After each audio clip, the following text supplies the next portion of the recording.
में जुड़ेगा, चाहे भाई हो बहन हो, अगर वो किसी प्रकार से कोई गलती करता है, आप उसको सीधा आप उसको एक बार दो बार समझा दीजिए, माने तो ठीक नहीं, सीधा बाहर, किसी बात की कोई माफी नहीं, किसी बात की कोई बात नहीं। अगर आपको लगता है क्योंकि ये नई संगठन बनने जा रही और ये नया संगठन का ये गलत इतिहास कायम करेंगे, महाराज जी सब जान रहे हैं, ये छटनी कर देंगे, हमें आपको कहने की जरूरत नहीं, वो अपने आप सीधे सीधे छटनी कर देंगे। इसलिए हम कहते हैं कि हमारा आपका संगठन इतना शालीन और इतना दीन होनी चाहिए, हमारे आपके संगठन के किसी भी बच्चे भाई बहन से हमेशा ऐसी कोई गलती नहीं होनी चाहिए जिससे हमारे माताएं बहनें कहे कि नहीं अरे बच्चे तो ऐसे कर रहे, ये हमारी बहनें जाती हैं, आप बता दीजिए इनको हम प्रेम न दे, प्यार न दे, इनको एक अच्छा माहौल न दे, तो आज माता बहनें कहेंगी कि नहीं वहाँ बच्चियां कैसे जाए। इसलिए हम सभी लोगों को मेहनत करके, हम सभी नौजवानों को एक ऐसा भाव पैदा करना है, एक ऐसा आदमी स्थापित करना है कि हमारा आपका आने वाला समय ये देखे। और शुरुआती दौर में बहुत मेहनत करनी पड़ती है, आपको तो पहले साबित करना है, आपको मेहनत भी करना है, आपको हर प्रकार से काम करना है। इसलिए हम सभी लोगों को इस बात को विशेष ध्यान देने की जरूरत है। बाकी सत्संग वचन देखिए आप बराबर सुनते रहते हैं, हमें सत्संग नहीं सुनाना है, हमें आपको सत्संग की बात तो नहीं, जो आत्मा कैसे मिली, मनुष्य शरीर कैसे मिला, मंदिर की महिमा भी आप लोग जान रहे। आपको सीधा निशाना पूज्य महाराज जी पे, आपको सीधा निशाना यहाँ पे रखना और अपने आप को रखना है। इनकी जो मौज हो उस मौज पे चलते रहिए, मालिक जो बात कह रहे उस बात पे चलते रहिए, यही आपका हमारा कर्तव्य होना चाहिए। 3 घंटे आप सत्संग सुनेंगे, अब मन में कोई बात नहीं आए, आप बता दीजिए। जैसे कुछ महाराज जी भी सत्संग सुनाते थे, एक सेठ था और वो सत्संग सुनने जाता था और सत्संग सुन के चला आता था। उसके बाद एक दिन अपने बेटों को भेजा सत्संग सुनने के लिए, उसका बेटा गया और सत्संग सुन के आके दुकान में बैठ गया। तो एक गैया आई, ऐसे उसका आटे की बोरी रखी हुई थी, तो गैया अपना खाने लगी। अब बाप कहीं से देख रहा और बेटा बोल नहीं रहा, दुकान पे बैठा हुआ, तो बाप दौड़ते हुए आया तो बोला कि अरे बेवकूफ, तुम उस गैया को हाथ भगा क्यों नहीं रहे हो, तो सारी आटा खा जाएगी। तो बेटा बोला कि अरे पिताजी, जिसके प्रारब्ध में जो होगा वो तो ले ही जाएगा। तो बाप ने पूछा कि तुमने ये बात कहाँ से सीखी, तो उसने बताया कि गुरुजी ने सत्संग में सुनाया कि जिसके कर्म में होगा वो मिलेगा, जिसके प्रारब्ध में जो होगा वो मिलेगा। तो बाप ने कहा कि तुम बेवकूफ हो, तुमको नहीं पता, तुम ये क्या समझ गए, अरे मैं सत्संग में जाता हूँ लेकिन एक कान से सुनता हूँ दूसरे कान से निकाल देता हूँ, तुम कहाँ से मान गए ये बात। तो कहने का मतलब यही है कि हम तो सत्संग में जाते हैं, मथुरा जाते हैं, रोज हर संडे यहाँ मेहनत करते, प्रचार करते हैं और अपने अंदर भी कमियां भरे हुए, हम अपने अंदर ही सुधार नहीं कर पा रहे, हम अपने अंदर ही बुराइयां रखे हुए हैं। क्या मतलब है, हम तो कहते हैं हम युवा संगठन को मेहनत कर रहे, हम तो 40 साल से सत्संगी हैं और अपने अंदर ही कमियां भरे हुए हैं, क्या मतलब है। आप इस बात पे विचार कर लीजिए। तो कहने का मतलब यही है कि आपको यहाँ 3 घंटे सत्संग सुनाई, अगर आपके समय है तो हर कार्यक्रम में जाइए और फिर अपने घर में रहिए, परिवार में रहिए, माँ बाप आपके सामने हैं, माँ बाप का प्रेम उस दिन पता होता है, हम लोग भी महसूस करते हैं। जिस दिन आपके माँ बाप आपसे अगर दूर चले जाएं तो आपको लगेगा। आज माँ बाप कोई बात कह रहे हैं तो बेटा एक कान से सुन के निकाल दे रहे हैं, बाप को डांट दे रहे हैं, माँ को डांट दे रहे हैं। अरे यही माँ जिस दिन बच्चा पैदा होता और उसके बाद 6 महीने, साल भर, 2 साल कैसे उसको पाल पोस के बड़ा करती है और अपने गीले में सो जाती, लेकिन बेटे को सूखे तो सुलाती है।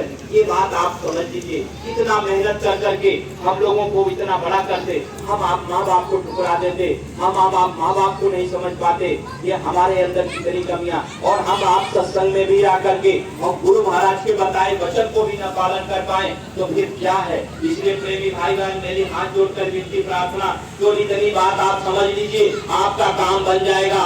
आप दुनिया जिंदगी भर चलते रहिए और कुछ कान में लगाइए, कुछ अपने अंदर अपना परिवर्तन करिए, अपने घर परिवार में रहे, अपने बड़े बुजुर्ग माँ बाप भाई बहन का हमेशा सम्मान करिए। प्रेम से रहिए, सुमिरन ध्यान भजन करते रहिए। जितना संगत में गए, सेवा मिले, सेवा किए और अपना भजन कर दिए, यही हमारा आपका मूल काम है। और अपने मालिक से प्रेम कर लीजिए, अपने उस महाराज जी से प्रेम कर लीजिए जो वक्त के महापुरुष हैं। उनका जो भी दया, जब भी आप दर्शन करने जाइए उनके नजरों की तरफ देखिए, उनके नजरों से प्रेम करिए और उनके तरफ दृष्टि प्रणाम कर करके दया को ले लीजिए। यही हमारा आपका कर्तव्य होना चाहिए, वरना समय बीत जाएगा, कोई मतलब नहीं है। जब समय आएगा हर काम हो जाएगा। आप लोग लाख कई बार कहे, लेकिन देखिए नहीं आना हुआ, लेकिन अचानक आना हो गया।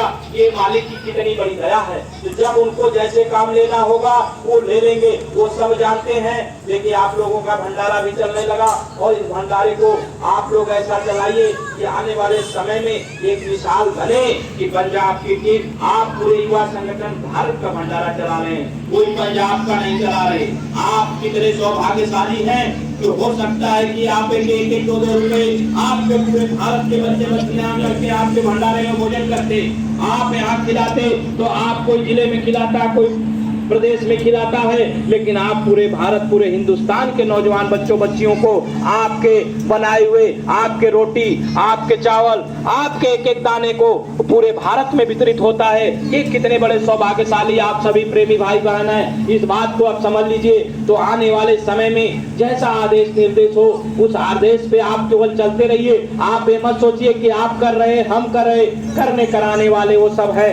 आप लोग उनको केवल सामने रखेंगे, कभी आपको कोई तकलीफ नहीं होगी। हम लोगों के सामने भी बहुत समस्याएं आती है, लेकिन हम लोग सीधा निशाना कि मालिक सब कुछ आप हैं, करने कराने वाले आप हैं।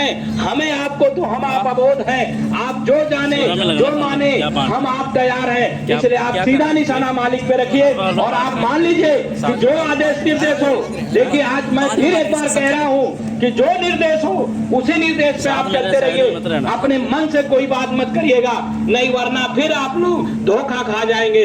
और एक बार अगर आप धोखा हम खा गए तो फिर उभरना मुश्किल हो जाएगा। फिर आपको जो सेवा का मौका मिला वो भी मौका आपके हाथ से चला जाएगा। इसलिए प्रेमी भाई बहन, आप लोगों को ये सेवा का मौका मिला है, क्योंकि ये बड़ी बड़ी बात है। आप इसको अभी आने वाले समय में देखिएगा। यही भंडारा जब चलना शुरू हुआ, कई लोगों ने हमसे कहा कि मेरा जिला लगवा दीजिए, या हम लोग अपना जिला वहां चलाने लगे, बच्चों को भोजन कराएंगे। लेकिन ये किसी जिले की बात नहीं है, ये तो आप सभी ये नौजवानों का भंडारा है। तो इसलिए आप सभी प्रेमी भाई बहनों से मेरी अर्जी और विनती प्रार्थना है कि निरंतर संगत में सेवाएं करते रहिए, शाकाहार का प्रचार करते रहिए और गांव गोद लेकर के, शहर कस्बे लेकर के उनको जागृति करते रहिए। और देखिए अभी हमारा आपका निर्माणाधीन अस्पताल बन रहा, अब उसके लिए भी अपने तन से और अपने धन से जो भी सेवा लग गया है, क्योंकि अस्पताल एक बार बनेगा, उसमें बड़ी बड़ी मशीनें लगने जा रही। आपके कमाई का कुछ भी हिस्सा लग गया, पता नहीं कौन रोग बीमारियां, कितने लोगों का उससे इलाज होगा। तो आपके द्वारा जो भी सेवाएं लग जाए, जो भी आपकी मौज मस्ती हो जाए, आप उसमें सहयोग दे दीजिए और मालिक के वचन वाणियों पे चलते रहिए। यही हमारी आपसे कहने का, जो यहाँ सत्संग की बात नहीं, यहाँ हम आप एक परिवार हैं। हम आप सभी लोग एक साथ बैठ करके ये गोष्ठियाँ हो रही है, ये हम आपकी एक चर्चा परिचर्चा है और हम सभी लोग इसको पालन कर ले गए। यही मूल है, यही मूल है। इस बात को जान लीजिए, अगर जो भी है इतनी बात अगर हम आप पालन कर ले गए तो हमारा आपका काम बन जाए। आप सुबह उठते हैं, आप सुबह ध्यान भजन किए बिना आप कहीं मत जाइए। महाराज जी कहे खाना मत खाइए। अगर आपको ऐसा लगता है आप जब तक भजन नहीं किए, आप प्रण लीजिए कि जब तक भजन नहीं करेंगे हम भोजन नहीं करेंगे। तो हमारा आपका जो मूल है वही समझ लीजिए। धीरे धीरे निर्भरता आपके अंदर आ जाएगी। जब आप सुमिरन ध्यान भजन करने लगेंगे, आप सत्संग सेवा करने लगेंगे, आपके अंदर अपने आप निर्मलता आ जाएगी। कहने की कोई जरूरत नहीं है। इसलिए आप सभी लोगों से मेरी यही अर्जी और विनती प्रार्थना है। ज्यादा कुछ नहीं कहेंगे, क्योंकि देखिए समय भी बहुत हो रहा। आप सभी लोगों को भी अपने अपने स्थान पे जाना।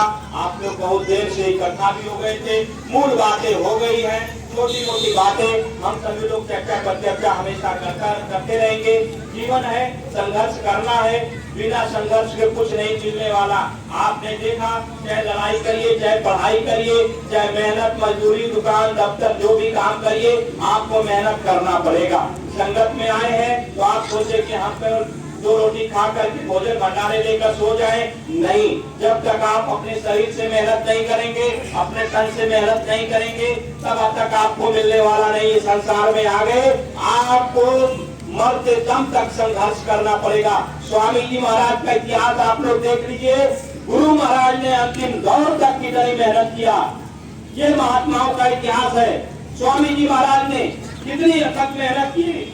आप स्वामी जी महाराज साइकिल चला करके, पैदल चल करके, जीप चला करके कितना अथक मेहनत किए, तब जा करके आज ये संगत हम आपको दया दिए हैं। हम आप यहाँ क्यों हैं, हमें क्यों है यहाँ, हमें क्या मिलता, लेकिन हम लोगों को महसूस हो गया ये शरीर कुछ नहीं। आज बहुत सुंदर बना ले, खूब क्रीम पाउडर लगा ले, खूब दूध पी करके इस शरीर को बलवान बना ले, अभी रोग दुख बीमारी आ जाए, ये शरीर खत्म। किस चीज की कीमत है, ये शरीर की कोई कीमत नहीं। कीमत है कोई जीवात्मा की है, और जीवात्मा का भोजन है भजन। अगर आप भजन नहीं करोगे, आपको शांति नहीं मिलेगी। ये शरीर को सुख नहीं मिल सकता है जब तक आप भजन नहीं करोगे, जब तक ये जीवात्मा का भोजन नहीं दोगे। जैसे आपने देखा है, ये संसार में आते आते लोग दुनिया की सारी दौलत इकट्ठा कर लेते, लेकिन आप उनसे जाके पूछिए, वो भी सुखी नहीं है। तो कोई सुखी नहीं है इस संसार में, कोई सुखी नहीं। लेकिन हम आप तो भाग्यशाली हैं कि हमें मालिक मिल गए। इसलिए हमें आपको और कहीं किसी बात को सोचने की जरूरत नहीं है, हमें आपको कहीं भटकने की जरूरत नहीं है। आप सीधा निशाना बना लीजिए।